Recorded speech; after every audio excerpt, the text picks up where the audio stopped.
Right. What's going on? Good morning, everyone. It's Wednesday. It's 11 o'clock. And so we go live right here from the Adorama event space at 42 West 18th Street. This is not a green screen. This is actually Adorama. And this is Andrew Jones. We're going to get into who this guy is in a minute. But first, I want to say a huge thank you to our sponsor. Ironically, what do you know? Deity Microphones. You might know something about that. This is the guy who started it. Deity Microphones, if you don't know him, making a lot of waves, a lot of news out there, a lot of innovations, which you don't see a lot in the audio space. Sorry, but I just don't see that crazy groundbreaking stuff. It's true. But you've been winning awards like crazy. 2018 started this brand. We were there for the launch in 2018 at NAB show, NAB show in Vegas, and it went from this to being featured in movies like Tenet. I mean, your stuff, every time I hear about something that's major, somewhere Deity is in there, and it's kind of like amazing to see. It started the spread, and even we're sometimes blown away when we get like a tweet or a text message from someone. We're like, oh, I watched that. Like, oh, I didn't know we were involved. Yeah, I mean, you could see this timeline, how fast it exploded, all the awards, all the stuff, all the things, all the accolades, and now you're part of Aperture, I believe. Yeah. So if you guys want, check out the links down below for everything Deity. I'm sure, being mainly photo nerds, you guys haven't even known much about Deity unless you've watched our NAB coverage, because we have covered you quite a bit. We always make sure to stop by the booth and be like, what's new? And you're like, you're always exhausted and like, everything's new. Every show, there's always something new launching at shows. So that's the sponsor. And I just want to say a quick thanks to Gotham Roasters for hooking us up. Cheers, kid. Yeah. What'd you get? Crazy chocolate? I've got like a mocha latte that is like super chocolatey. Like it's like chocolate with a hint of espresso. It's amazing. What do you have? I always get a black cold brew. Ooh. I just keep it real, you know. I'm a Greek from New York, so we like things burnt, dark, you know. This is, I think, a dark chocolate. Like it's amazing. It's amazing. If you're in New York, come here. Yeah, in fact, if you are in New York, you can go there. They're on 19th Street, one block up from Adorama. So you can come to an event here at 5 o'clock. Usually got something going on. Good coffee. Yeah, they're good. So go check them out. In fact, tonight, 5 p.m., we got a panel on how to get your book published without being strangled by finances. So if you're looking to get something like that going, 5 p.m. on the Adorama Events channel, go to Gotham, go hang out, grab some coffee, come hang out here, or jump in that chat. All right, duffing the spieling. Let's worry about you, Andrew. It's all you, Andrew. So, let me take off all these. Oh, I have 3,000 sponsors going on. Okay, cool. We're live. We're live. So if you've also got a comment, you want to drop it down in the comment section below, ask questions later. We'll pull some from the audience. So yeah, we're live. This is real. This is real. No, you guys know this. I mean, Eric, you're in every chat. Vega, every chat. And Vega, you are an audio guy. I know that for a fact. So what I want to know is, first of all, 2018 it's really not that long ago. And what your brand has become was nuts. Every time we saw you a year later, it was like double and then double the double and double the double. So what made you start Deity? Because I feel like you're one of these guys like, I could do it better. Let me solder some junk together. That's exactly how that started. I started in LA as a modder of other brands' equipment. That makes sense. I was on a tight budget. I was tinkering with other brands' equipment, and I'm like, I can see the flaw here. I can do the change. I can make the thing better. And that's what got it all started. And Aperture at the time was making audio equipment. And they were like, hey, we are taking off in the lighting space. Yeah, they exploded with that 120D. And they were like, we need to either do lights or, we'll continue to do the whole mess thing. And they chose to just double down on every engineer in the company works on lights. So that means things like the monitor division and the things like the audio division had to go away. And they said, well, we actually make some pretty good audio products. We're kind of unique. We kind of think outside the box for audio. We should probably keep it around and spin it off of his own thing. But we need someone to take hold of it, run with it, with that mindset of always wanting to kind of just do it a little different, a little better, a little bit workflow-wise, ergonomic-wise change. So they tapped on me to come in and just kind of launch this thing from the ground up with like one other guy. So was it right away Aperture stepped in? Oh, no, 100%. Yeah. So originally it was the Aperture microphone division. We spun it off. We had dedicated engineers, no more sharing engineers, no more sharing marketing staff, no more sharing. What year was this though? This was like the conversation started at the end of 2017. So it really was when I came across you guys. We were like it was already 3.5 months That's how you have a booth. Like everyone's like, oh, you guys launched it at NAB. Yeah, but you have to design the booth beforehand. So we had those planning meetings 3-4 months in advance, and we were like, cool, what is it going to be called? What's the aesthetic? What is the concept of like all design philosophy will be based around the mood board and that kind of thing. Yeah, I mean, when we came across you at NAB, Fernando, who's one of our producers, he was like, oh, I've heard of these guys. Let's go see what they're doing. And then we talked to you and we're like, what? The VLAF, all these things. I was like, oh, we got to talk about some of these things. And that's when we started really. And then every time you think that there's something that's like standard in audio that's not going to change, you'd be like, oh, here's our version of it. And I'd be like, who is this guy? Oh, yeah, yellow everywhere. Like we came out with a little tiny booth against the wall. We were in a section of NAB we were next to the antenna companies. Like it's the boring section of NAB, because if either in the world you own an antenna for your TV station or you're not a TV station. Like that's, no one's buying brand new antennas. So like us being over there, we were like, okay, fine. We're happy to be here though. But we kept getting traffic because we were showing off our VMic D3 Pro. It was a on-camera mic that had a gain knob on the back, and it was like, well, yeah, your mirrorless camera doesn't have controls for audio.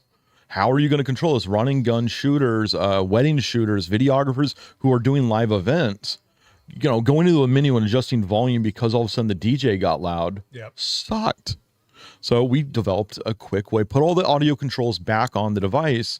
So if you're running small body, you're not missing out. But that's also the advantage of being a small brand, is you're usually someone from whatever. So you know, you're an audio guy from the audio field, like, you know, photographers from that field, videographers from, so like lighting guys that are talking to you about their design on lighting because they've been in there. I mean, some people will show you a light that they designed. They've been a gaffer or whatever for a million years ago. See, I designed it so it's upside down because you're gonna reach over it like this. They know exactly the way it's gonna get rigged, right? Because that's the way they want to rig it. Exactly. Every cut, every corner, every screw had a reason. And you don't need board meetings of 50 people trying to steer a ship. You're like, we should do this, and tomorrow you're doing. I mean, Condor Blue, right? I think they 3D printed something. And I think that's what happened, right? The handle for the SanDisk blade, it was made in like less than a week after the blade was announced because they could move that fast. And you're also in a world where, as a creator, you don't need to be gate kept. There's no like trying to get pages in a magazine. You can go publish yourself. Absolutely. You can start channels yourself. And you've been a real proponent of what's been going on YouTube. Now you're telling me, I think yesterday when I ran into you, you're like, oh, it's actually watched more on TVs than actual broadcast. So yeah, I think we have a graphic. Maybe we have a graphic.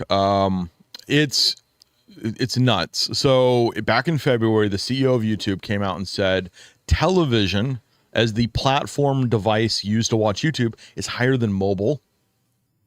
Like, first off, that's insane. If you're a YouTube creator, everything that we've always talked about in shooting YouTube, framing, audio, we've always kind of said, yeah, but it's just YouTube. People are watching on a 5-inch screen. They're watching it with a cell phone speaker. Linus is shooting on 8Ks, man. He's shooting. Like no, it's not a speaker on your phone anymore. It's a sound bar, and the average TV size in America is 55 inches. So your audience is now watching your content on 55 inches and probably a sound bar. Is your production ready for that? It's also not surprising. You're watching YouTube now on your PlayStation, your Apple TV, your Roku. You're watching it built in. These TVs that we have here, they're $3,000 a piece because I need calibrated screens that I can see at an angle. Guess what? YouTube's built in. Yeah. Like try to buy a monitor that's not a smart monitor. We're streaming in 4K right now on YouTube. It's no longer like, oh, it's going to be junky quality. Oh, it's a 720. Little 5-inch screen with just one speaker shooting out the bottom into your hand. No. That's not the future anymore. It's already now, and it's only going to get more. Yeah. The young generation, you talk to anyone under the age of 20, they're not watching broadcast television or even cable. It's funny because I covered Comic-Con on my personal channel, and I went and I found the Channel 11 news guys. I was like, this is going to be awesome. Let me talk to these guys. They had the most beat up jalopy rigs that were 1080. Yeah. And the first comment was, see, this is why traditional media is dying or has nothing on today. I mean, the quality they're probably pumping out. I'm like, yeah, but you used to be able to argue that they had the reach. Right. You could say, oh, but every single night, everyone watches the 10 o'clock news. And it was like playing in the diner. Yeah. And it was like, it was everywhere. You would have things that like not too long ago, I'm talking 20 years ago, early 2000s, a cartoon could come on Saturday morning and they could sell, loads of toys. You try to ask a kid today, do you watch cartoons? The answer is no, they watch YouTube. But they do watch those weird kid channels that brainwash them with like flashy lights and stuff. Well, I mean, again, but that's all self-produced. Bluey, is it called Bluey? There's Bluey, there's Blippy, there's Miss Rachel. I mean, Miss but here's Rachel. Miss Rachel, yeah. And then, but they're all self-launched, self-produced. So if you're a YouTuber right now and you're like, I'm stuck at my channel count, start to think more in terms of series, because people are watching on your television. They're going to want to binge watch content. You should start thinking in spectacle also, because again, you used to be shooting for a 5-inch screen.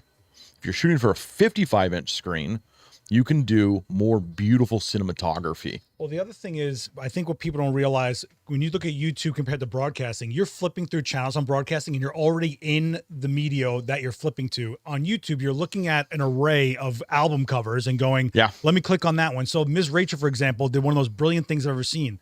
She put the runtime of the video on the thumbnail. Oh yeah, so the parents just like, I need 20 minutes. Bang. Yep. And I was like, oh my God. Thumbnail design. That's the other thing that creators need to start to think more about is thumbnail design. You're being a self-marketer. It's not just about putting out a good video. And how many of you put out a video you thought was the best video ever done and went nowhere? Right. Because here's the thing. And I know people are going to sit there and say, I don't want to do clickbait. I don't want to sit there and belittle my audience with these YouTuber react thumbnails of like, wow. But if you're not getting the click, no amount of production value, no amount of education, no amount of hard work you put into your creative art is going to get seen. Right. That said, we got about 50 in this chat and only 10 likes. Come on. I need to feed this guy on likes. All right. We need the engagement. And chocolate. Yeah. That looks like the most chocolate milk coffee. Oh my God. It so is. It's like I dirty can feel chocolate the milk. diabetes from here. Oh, it's amazing. I'm going to go into a coma and have to like sleep into some of these chairs back here before I can go anywhere. It'll look like I'm full for later. It's good. Do me a favor, guys. If you have any questions, hit me in this chat room. That's what it's for. And that's also the thing that's amazing. Live interaction. Broadcast TV does not have this. You can be on Twitter at the same time you're watching it. Like you and me watch. Oh yeah, you'll see like broadcast news. You'll see all these, and they'll try to be like, so-and-so on Twitter said this, but like the clunky nature of how slow it takes to go and screenshot a tweet, bring the tweet into your Chiron, upload it into the system, and then put it up on air. Yep. That tweet was like 2 hours ago. Whenever there's something live broadcasted, I'm always on Twitter with that as my hashtag, refreshing the latest, because I just want to see what people are reacting to and how they react to it. Yeah. WrestleMania was like Twitter on one screen, WrestleMania on 2 other screens. Imagine if the announcers had a live feedback and call out some of the fans. Oh, that'd be so fun. Forget it. Or you know what blows my mind is you have the broadcast, but like you'll have a version of it on YouTube from the same company. Like they're not even looking to get it on those channels. They're self-publishing a lot of it. Like you could, and especially like highlight clips. You couldn't watch 3 hours of it. They'll chop it down to make it digestible. Yeah. And where does it end up? On YouTube, right? Yeah. So I think the future people need to start thinking about, if you're a creator going forward, is stop thinking about just the lowest common denominator and start thinking about the fact that the highest common denominator is the growing sector of the market. Yeah. We were talking earlier, you were saying about how YouTube is higher than broadcast. I was in a conference last week in Hollywood, and they had some pie charts come up, and 11% of the population is watching YouTube as their main source of entertainment. Everywhere you go, if someone's holding a phone horizontal, 9 out of 10 times it's almost our version of PBS now, right? It's public broadcasting. Oh yeah, right. It's open to you. It's free. You don't have to pay for anything. You can upload your content. They're not going to reject your content. It's literally community access on extreme levels. And you know, it's a million years ago. I forgot, I was working for an editor, and he's like, one day everyone's going to have their own channel. And in my head, I'm like, you're thinking of it as like a broadcasting, flipping channels kind of thing. But look where we are, right? Well, no, my dad retired 2 years ago, launched a YouTube channel. He's over 10,000 subscribers, and he's got a little over like 1.5 million views. Jennifer Maloney, who's a faithful community member, we love you. She's asking, what advice would you give someone about to start a channel? Find something you care about. Start. Yeah, just start. Just start. But here's the thing you got to start. It's so easy to say that. My suggestion, if you're going to start a channel, is make a couple of videos first before you upload. Like finish a couple of videos so you have a pad. Because as you get going into it, you're going to realize maybe I'm a slow editor. I can't do it daily. I can't commit to that. I can't commit to maybe 2 a week, but I can commit to 1 a week. You want to commit to a pace. Figure out what your pace is by making a couple of videos. And then after you have like say 5 done, then upload your first one. That way you have 4 and you have that pacing, you figured it all out, and you can keep to that pace. So your audience expects every Tuesday, Jennifer's going to drop me a brand new video on something, and I'm going to look forward to seeing what Jennifer has to say about X, Y, and Z. Also, you might learn something on that 4th video that you might want to circle back to that first video and then keep something a little bit more consistent. Or you thought, like, for example, my early days of my channel, I thought I needed an intro. No, that's someone that's going to click off my video because it's not television. Right. It is television because it's the future of how people absorb content, but it's not TV. You don't need 30 seconds of intro. Look at, we were saying Linus earlier. Linus shoots 8K. If you watch Linus's videos, most of them will have a little intro as to what the video is, but it's not a title graphic thing like a TV show would have had. You want a hook and like a quick split second that they know they're watching a branded channel, and then you're in it. And if you're doing a series, you want that series slide up on the front, like you have Donut Media with high-low, right? It's a series they do. They grab 2 cars. One is cheap, one is expensive. One gets all cheap parts, one gets all expensive parts. And they'll say, like, we're going to do 350Zs, and this one's going to get the cheap ones, this will get the expensive.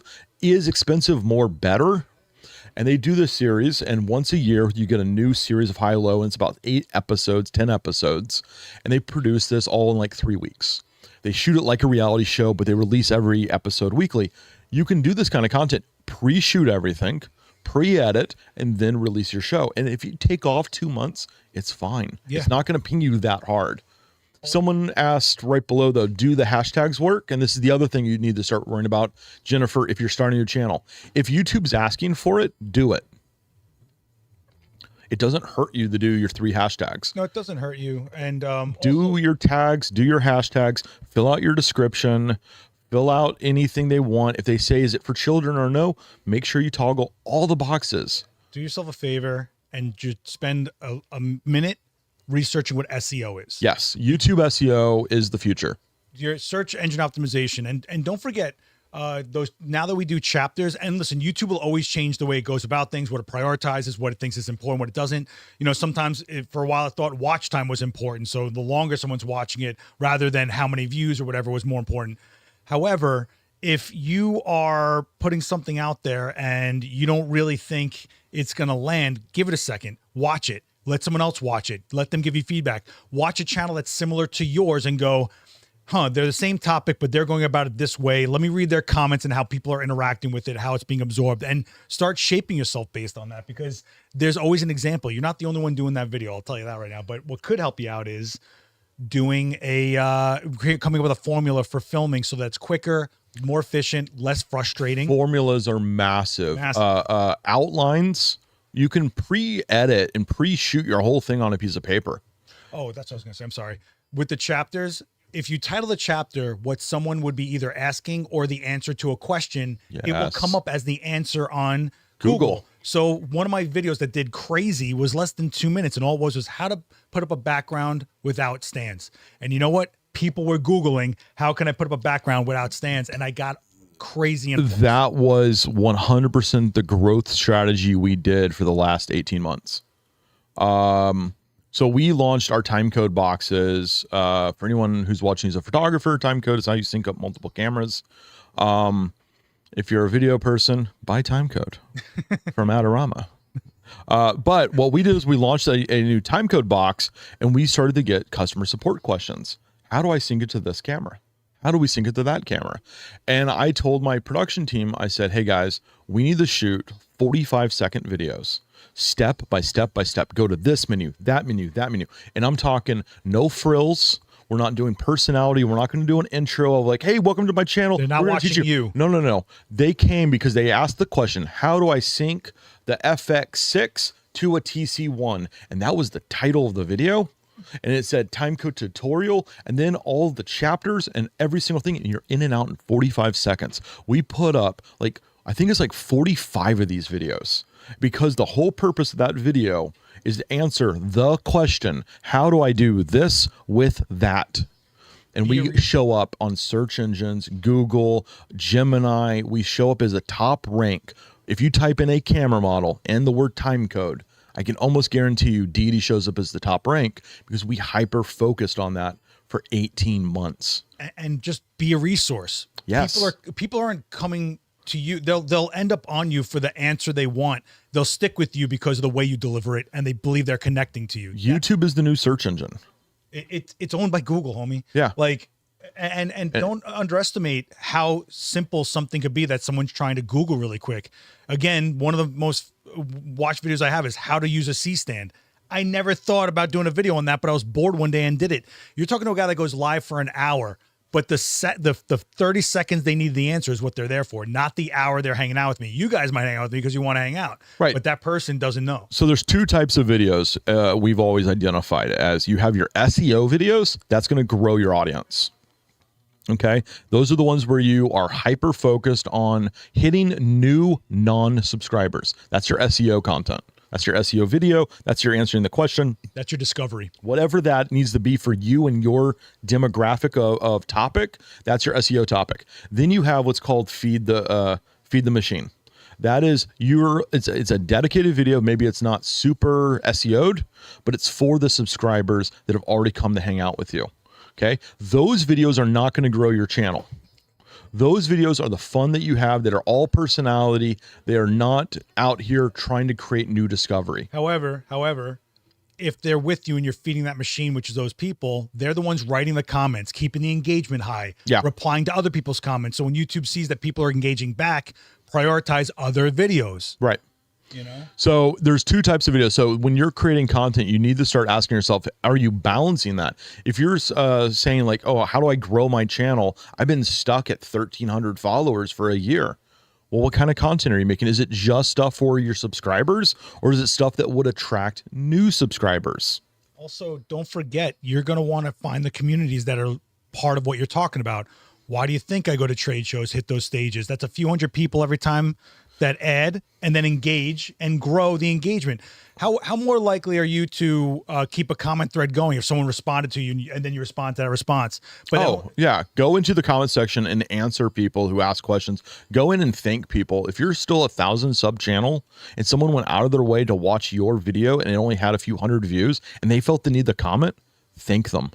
Yeah, I mean, YouTube will even give you auto thanking comments. You don't have to even think too much about it, but try to be personable, obviously. Always. We try to do it on this channel, and that's why I think, look, Adorama is a lot smaller than some monster brands out there, but look at the presence we have socially, because you know everyone that's talking to you, you know how we deliver our information, and we make sure it's right.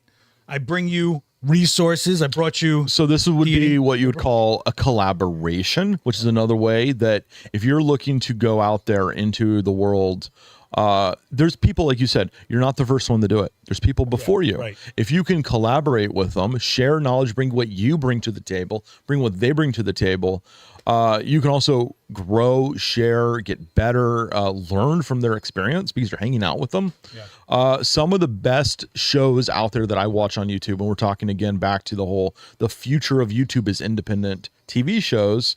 You look at someone like Travis, who is a car, channel. He's like, I bought a flooded out McLaren and I'm going to fix it up for $50,000. That's his normal kind of content.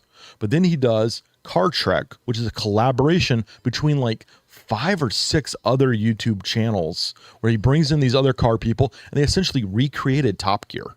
Oh gosh. And so they're going on the trek, a car trek. Like, we bought 4 used Maseratis and we're going to drive them 500 miles. And each one of these Maseratis is like $1,000 whole. And it's a 4-episode, 5-episode arc of what essentially would be like watching Top Gear. And they do one of these every single year, every couple of months during the pandemic and a little afterwards. But it became a spectacle that you're like, I want to see Car Trek season 3. Yeah, you look forward to something. All this said, if you're new to the platform, if you don't sound good, if it doesn't look good, if it's something that people are struggling because of a barrier of quality, you're going to lose that person because they're not going to want to watch. And actually, it wasn't enjoyable. And in this era, especially for nothing, for 55-inch television and a sound bar, their audience will tune away so quick if it sounds awful and looks awful. And you're talking minor investments here. Yeah. So if you're buying a phone, I know people will say, like, if you're starting a YouTube channel, just shoot it on your phone. Sure, but like, don't shoot it on a Samsung like A42. Okay. Like, don't go and be buying the $150 phone and thinking that's the same as an iPhone 16 Pro Max. The other thing is, don't underestimate where you're going to be in a few years, where you're going to want to go back to your archive and pull clips, and you're going to want them to be clean and worth looking at. I mean, there's stuff that I've shot a million years ago that I'm like, I can't even put this in a video. It's so. Oh, we all have that day where you like shoot something and you look at it and you're like, oh, dang, I did that. And then like after that day, it all looks good. But then you look before that day and you're like, oh yeah. So if you're starting out and you want to shoot on a phone, do it. Think about it this way. And how to justify yourself a nice premium cell phone is you're going to use it as a daily driver cell phone anyway. But if you are starting out and you're like, I don't want to buy the cheapest point and shoot camera on the market, but I also can't afford an FX3, a premium smartphone is a good way to start. And then that will cut with your FX3 when you go to buy it. On a note of gear, though, by the way, you also don't have to go crazy, right? So every time we stream, people ask what we're using here.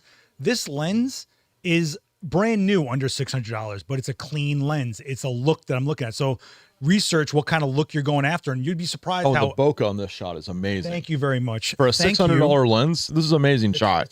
Thank you. Thank you. Thank you. No, but the reality is I think people just think throwing money at it is a solution to the production value, and it's not. You have to decide what look you want, what sound you want, but a microphone is like, it's such an easy investment. People, I put it this way, right? Let's go back to that 10 o'clock news. For all the folks who still watch the 10 o'clock news, the news broadcast, cable news, they'll put up a shot of a tornado if it's shaky, if it's pixelated, because people want to see the spectacle of a tornado, right? Even if the audio sounds bad. But if it's a shot that is shaky and also sounds bad, it'll never make air. This is a good question, actually. Kevin's asking, what's a super common mistake that you see people making when it comes to audio? Cranking the gain? Cranking the gain, or not enough of an understanding of signal to noise.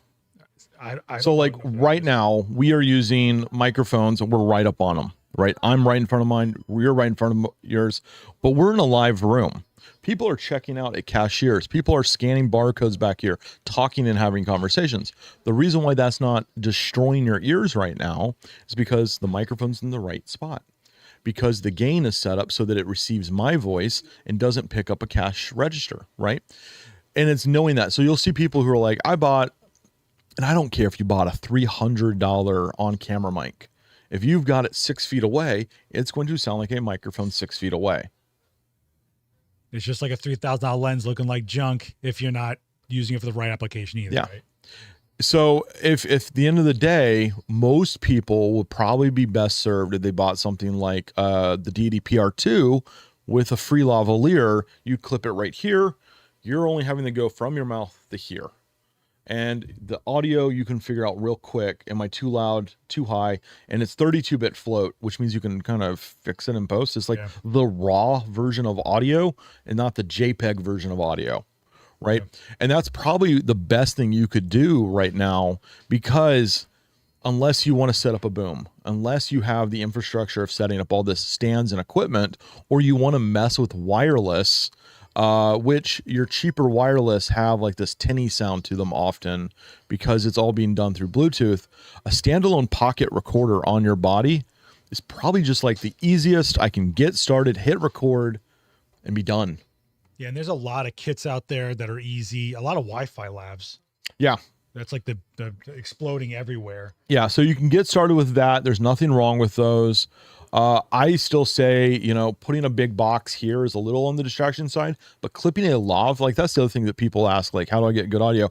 And they'll try to bury their lav. And if you don't have experience hiding lavaliers underneath clothing, you just get clothing noise and muffled. Don't be afraid to clip it to your shirt and have the full lav exposed. A little black dot is so minor compared to a big giant box transmitter or rustling in post that you have to solve. Bro, they're not filming a drama where we're trying to forget that there's microphones. If you're doing a YouTube channel, they know you're using a mic. You're breaking the fourth wall on every other shot. It's okay to have a lavalier exposed. Brian saying biggest audio mistake you used to make was turning away from the mic. Right now, hand over face. Oh, because I'm doing this, you mean? Sorry, Brian. But I think we have a compressor going on. It should be okay. I think audio is one of those things that a lot of visual, I'm a visual guy, but if you don't realize how you throw all the money at the camera, the lenses, the looks and all that stuff, then the audio's like, I'll just get the last bit of the budget spent on audio. And then you realize amazing looking video with bad audio is a bad video, but bad video with great audio is still watchable. Still watchable. And then you could always have a podcast. Oh, that's true. Mark is saying nothing's worse than jewelry rubbing up against the mic. That's what I'm saying. If you fully just clip your lavalier from the PR2 that's sold here at Adorama, I'm going to shill it up. I got an hour to show. We need it, bro. So if you fully just clip your lavalier fully exposed, hook the little lav loop back into the clip and have it, that's called a broadcast loop, by the way.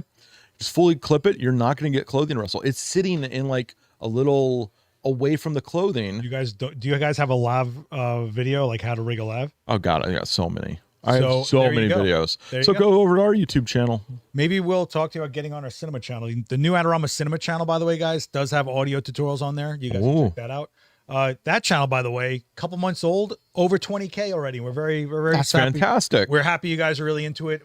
Julian Jerry's on there. I take it you do some SEO videos. Well, do we? Fernando, you're in the chat. Do we do SEO videos? I don't think we do, actually. Like answer the question, how to do this, how to do that. Well, we do. We actually make those videos that answer questions. Yes, but exactly. Like videos on SEO, I don't think we do. Videos. No, not videos on SEO. I'm talking about like that video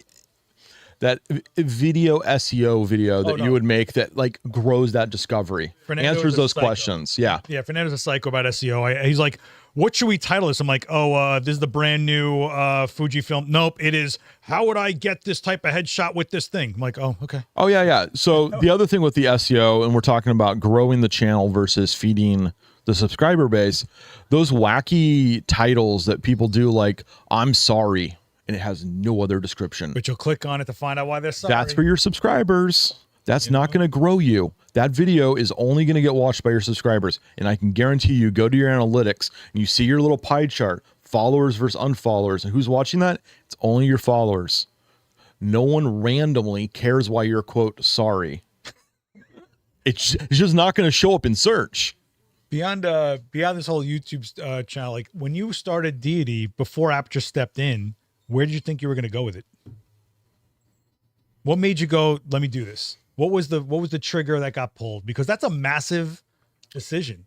I'll say it was a massive decision, except for I made it over coffee with the president of Aperture. We were out to coffee and he threw it at me. Like I didn't even know that's what we were meeting about. So you were tinkering. You were known as this tinker guy. I was tinkering, doing my thing.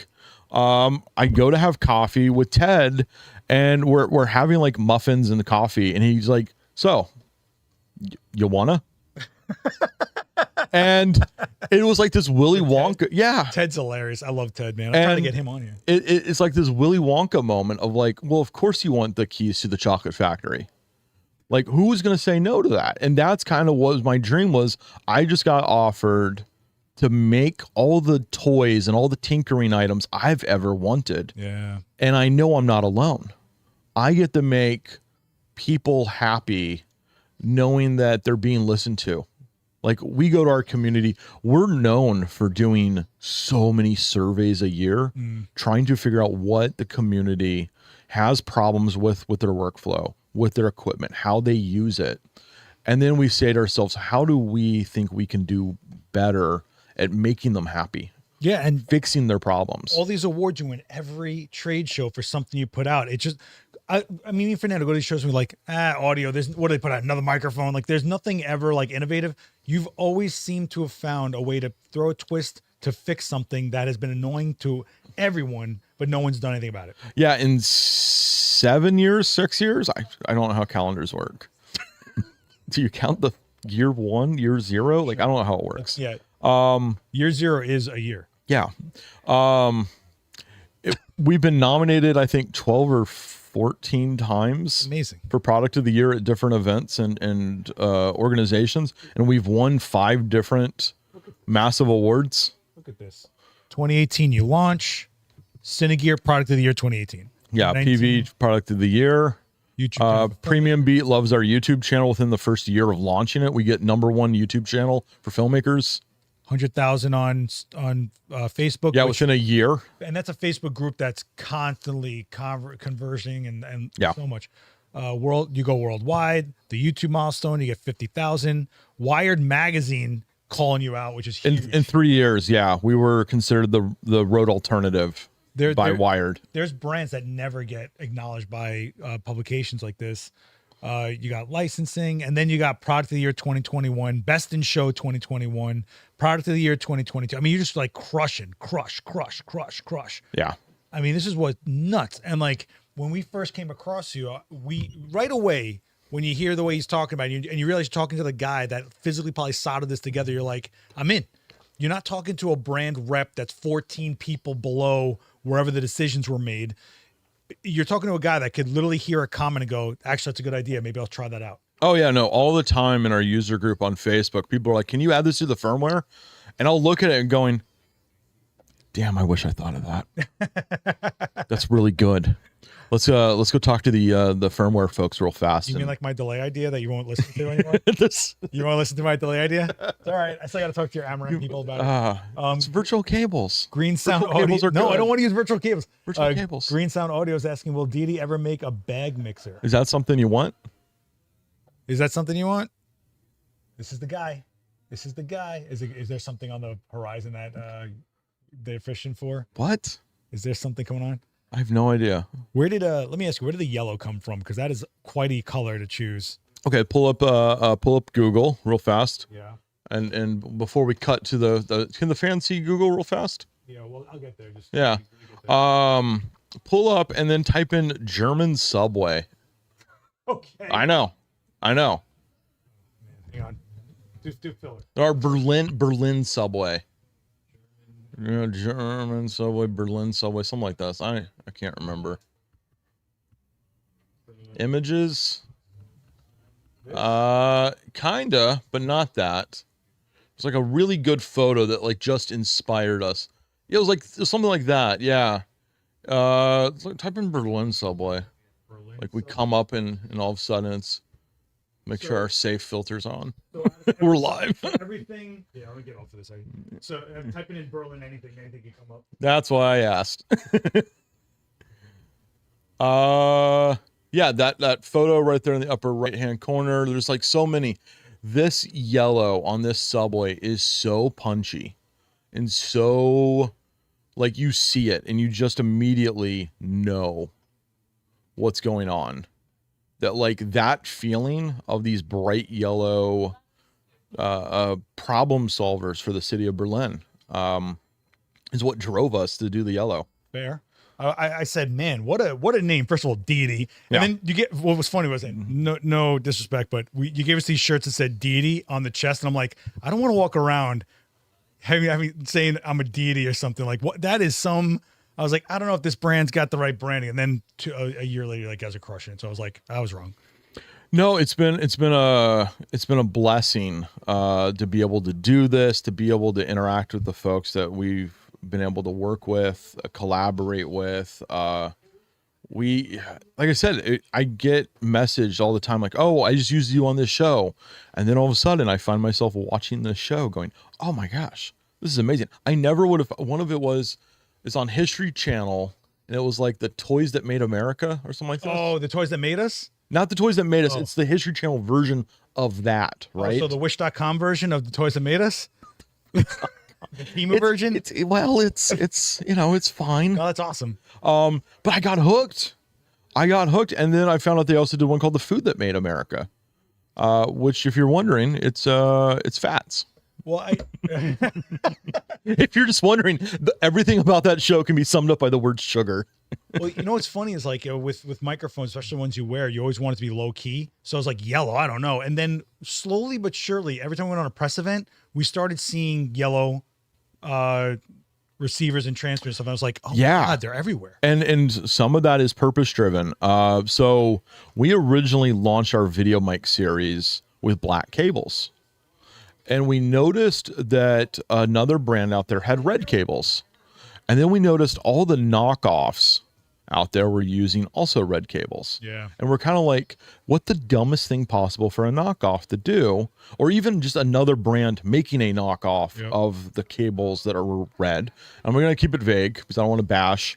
But I thought to myself, if I'm trying to grow my brand, the last thing I want to do is have someone on Instagram see my product, see that red cable, and immediately associate it with someone else's company, and they get the credit. Right, exactly. And look what happened to Aperture. Everything was Ferrari red lights with them, right? And then what was happened? Every brand that chased them was red casings. And then you saw the BTS on Instagram, you're like, oh, I guess they're all using. Must be an Aperture. Must be.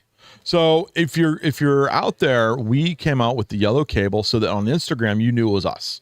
It was self-contained. We also then internally knew, oh, we were on that shoot. We see the yellow cables. Yeah, man. So it allowed us to get brand recognition really quick and identify us. And essentially, it's IRL SEO.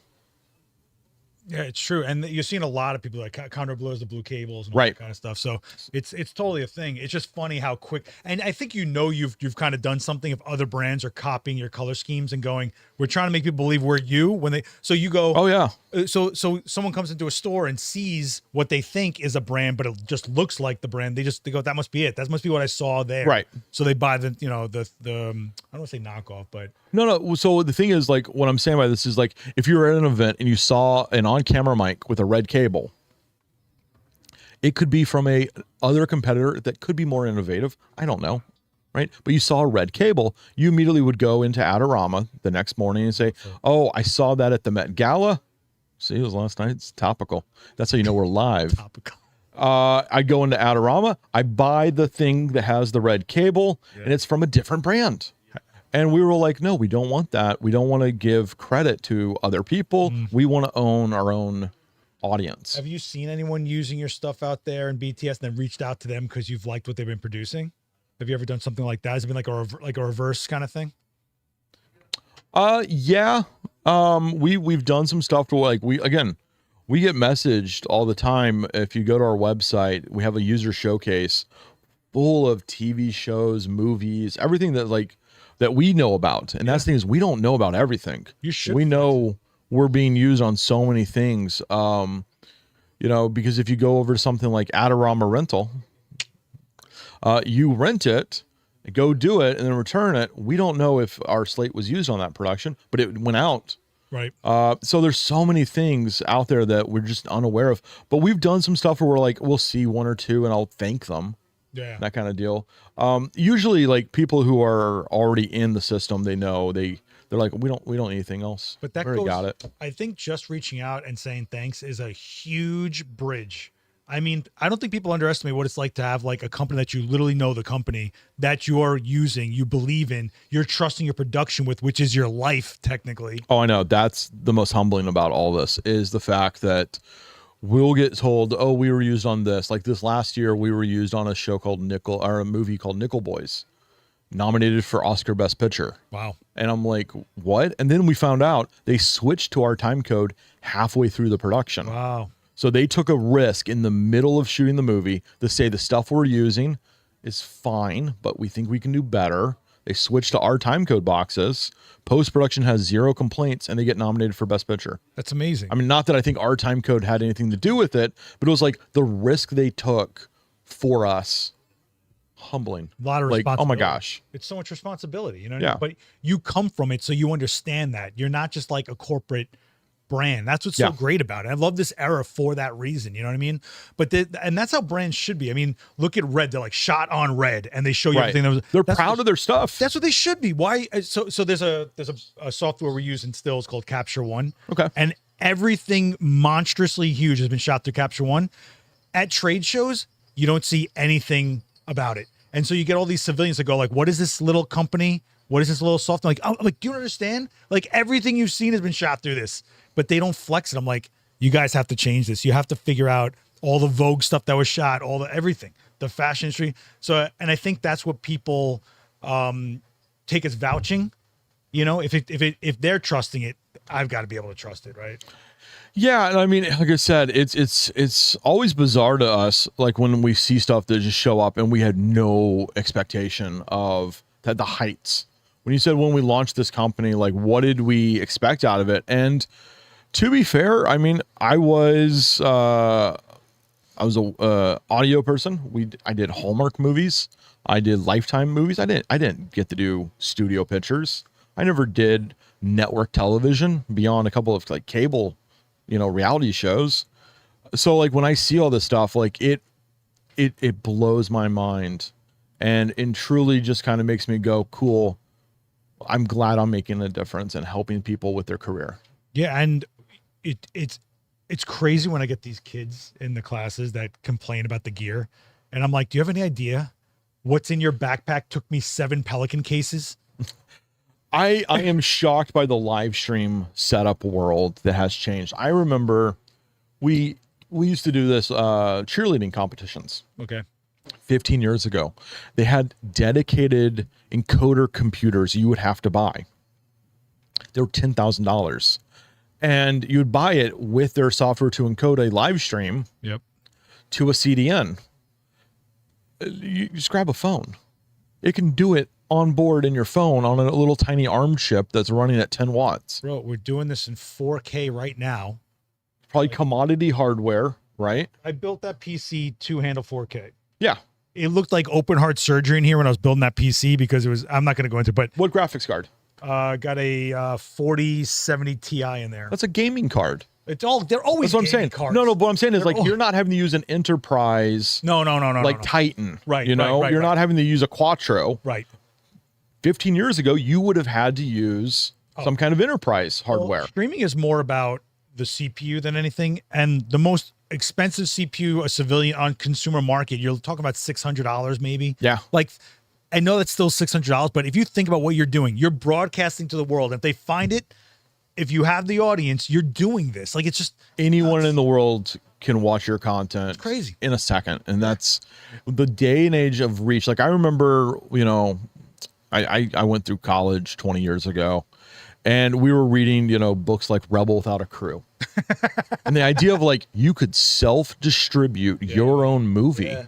Did you know that you could share your movie with the world? If you call movie theaters and ask them to forwall it, like the amount of work it took to distribute a movie, to sell a TV show to a network 20 years ago is insane. Now you can upload it to Google Play and then put a little paywall behind it and get paid for your movie. You can upload it to an Amazon, a Tubi, and get paid for it. And it's up to you to promote it, obviously, but at least you can do it. You're not having to sit here and get 35 millimeter cut of your movie made just so you can have a couple of prints that then you have to start calling every distributor for and try to actually get a movie theater to run it. Yeah.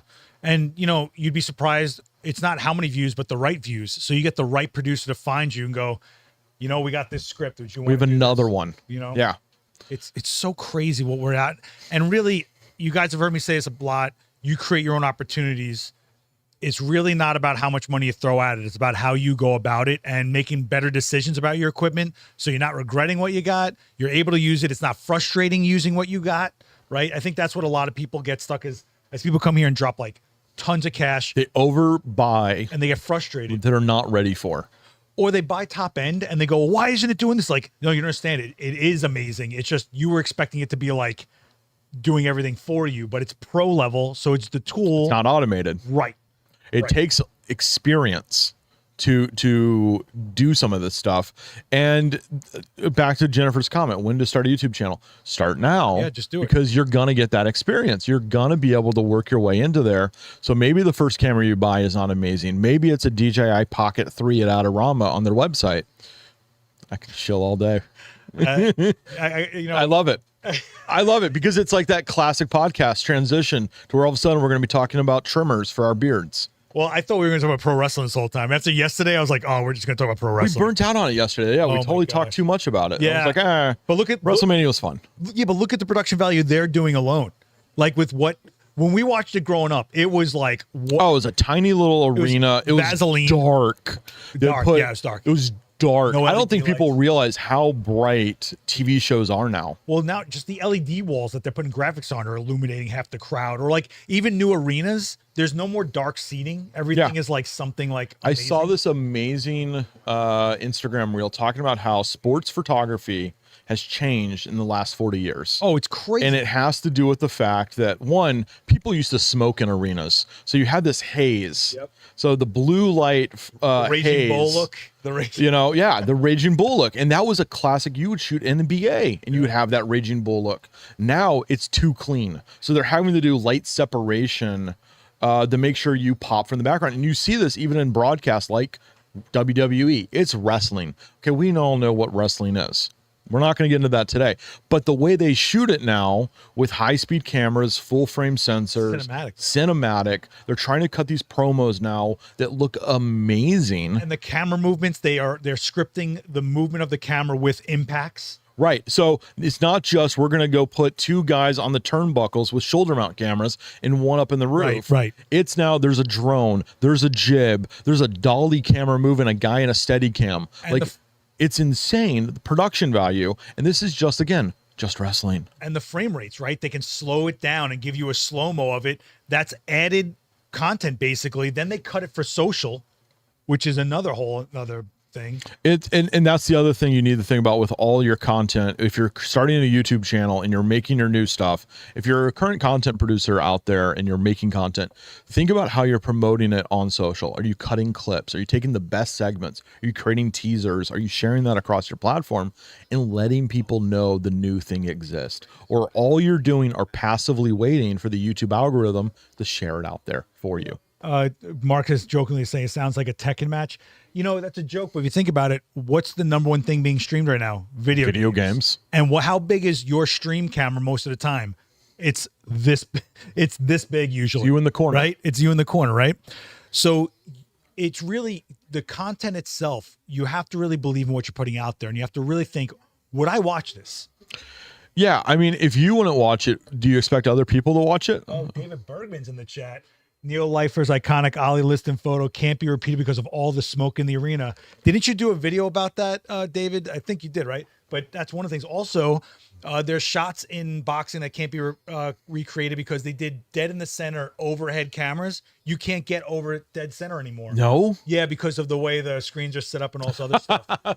Because there's a giant jumbotron in the way. Yeah, so it's just kind of amazing. And it shows you another sign of the times. Like, as much as we've grown, there's things that just can't ever be replicated because of atmosphere and where we were as human beings in society, right? Which is also something to be said for. Also, don't forget, a lot of things are shot on film that has a different dynamic range, grain structure. We can shoot at 8 zillion ISO and get something passable. They were struggling at 3200 ISO. What's crazy is there's going to be a weird time period in like 50 years, 60 years from now. Documentary people are going to want to make, say, a story about COVID, right? And all the footage is going to be vertical. Yeah, I know. All the footage is going to be considered low resolution based on what the future is because it wasn't shot on film, because it was baked in Rec 709, or there's that time period of the early 2000s when you would fill up a camera phone, because if you had a camera a phone that happened to have a camera, it's a distinction back then, you delete half your stuff because you didn't think to archive this stuff. Yeah, well, back in the flip phone era, you still had a camera with you, right? Yeah. Like, I remember the first video on a flip phone was actually just choppy, low frame rate stills. That was like 5 frames a second. Yeah. Yeah. And you wouldn't save those things. You wouldn't put them on a hard drive because you were trying to figure out, what do I do? I only have a 64 gig hard drive. But we're blessed now today. Like when people say, "Oh, I'm complaining about the gear," there's no reason why you can't be creating tomorrow. To me, the only thing to complain about is the bar has been raised. Like Expectations. What you can do with so much less. Like you really got to bring it a little bit. Oh, absolutely. No. The future is expectations. You have to bring. This is where I come all the way back to YouTube's now on television. What you need to do is you need to stop thinking about 6-minute videos of your Shein haul or whatever you're shooting, right? Yeah. That's just not going to cut it in the future. But no one wants to watch that on television. Right. No one wants to watch you do a video vlog for 6 minutes on whatever topic. If you look at someone like a MrBeast, and everyone always likes to point, oh, you just got to do it like MrBeast. One of the things I think most people haven't picked up on is the fact that 3 years ago, he was making 12-minute videos. His average video length now is pushing 30 minutes. He's shooting a television episode every other week. But he has the audience base to handle it. So when you have 12 million subscribers, even if you get 1% to watch that one video at that length, it's a massive hit. It's a massive hit. It's a massive hit. So you can do that, though, if you start to do the other thing we talked about earlier, collaboration with others. At a certain point, and this goes back to how we started Deity. When we launched, I was working 70 hours a week. I was grinding. Every single job in the company had to get done, and you didn't have people to do it. Right. You just did it, though. As a YouTuber, it's the same way. You're the editor, you're the shooter, you're the person on camera, you're the script writer, right? And as you collaborate, you possibly could offload some of that to someone else who's a better editor. And maybe you're a better storyteller. And the two of you collaborate, both of you go on. And instead of just doing one thing, now you're doing a 2-person podcast or variety show, or you're shooting some kind of car build, something, right? But now it has production value. You have a little bit more help. Yeah, but I think a lot of people get discouraged. Like, so everybody has a podcast, right? Everyone has a podcast. What I think people forget about is the last element of that podcast is you need a community to be a part of it, because why should they listen to you? If you haven't done something that's notable, if they don't know who you are already, why are they listening to your insights? So you have to kind of be part of you have to speak to the community you're a part of to grow that community, to grow the audience. Because I think a lot of people are just talking to the nether thinking, well, I have opinions on these Marvel movies. I love sports. Sports ball is fantastic. And why are they not listening to me in their draft picks? And you're communicating to people who've already listened to 7 other podcasts that week from people who probably have more skin in the game than you. So that's a real element that I think you really got to think about the community you're a part of and the community you're going to be speaking to. Otherwise, there's no audience there. What makes you bring something different? And I think a lot of people, they just start and they ramble, or they lose track of their thought process halfway through because they didn't script it out, didn't bullet point it out. Format, again, is key. If you're doing a podcast, what kind of format is it? A sports podcast is not the same type of format as, say, something like a fashion podcast, where you're talking about things like the Met Gala. That's different than doing a news daily podcast if all you're doing is commenting on the news. And also, it's not for everyone when if you're solo and you're having a conversation with a void. What I find, a lot of people repeat themselves constantly because no one's talking back to them, so they get caught in this like loop. You have to trim it down. You have to get used to it. You have to it's practice, man. Like, I know it is, but it's also in your editing. Have someone else watch your cut. I do this all the time. People will send me cuts and I'm like, we doubled up on that point.